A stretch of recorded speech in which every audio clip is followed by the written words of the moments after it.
तारू पाजरा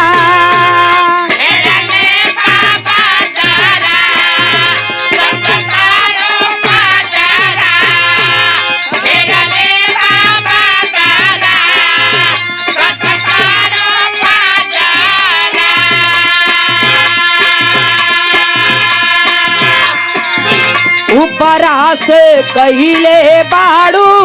काला काला कजरा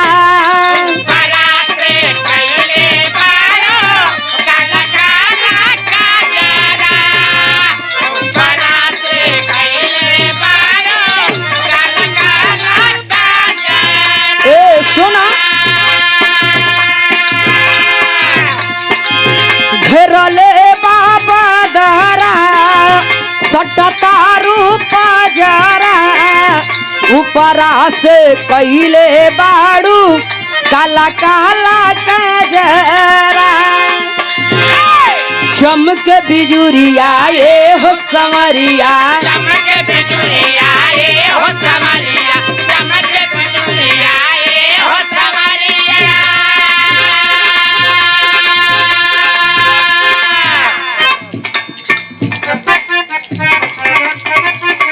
और ये बहुत ही सम्मानित पुरस्कार श्री केशवर पहलवान जी कुतलूपुर पुराना पोखरा रामनगर की धरती से आपकी तरफ से सम्मानित किया गया। सुंदर पंखुड़ियों में गुथा हुआ पुष्पहार और ये 1100 रुपए का पुरस्कार देकर सम्मानित किया गया। बहुत बहुत प्रणाम।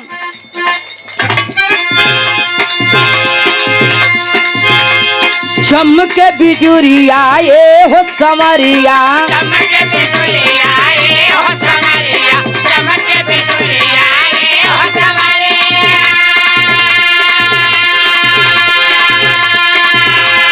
चमके बिजुरिया ये हो समरिया चमके बिजुरिया ये हो समरिया रिम झिम पानी बरसता बरसता बरसता मोर चढ़ल जवानी सैया बूंद बूंद के तरसता जिया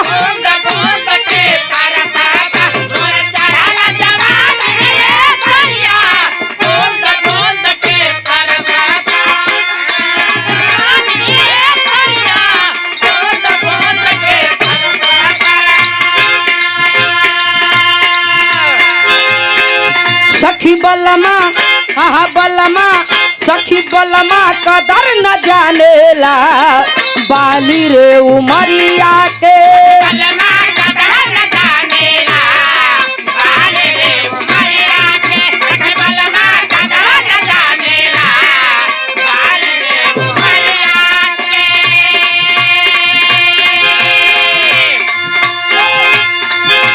केतनो जगह के राखी हई को माला शरीरिया के केतनो जगह के राखी हई को माला शरीरिया के सखी बलमा हाँ बलमा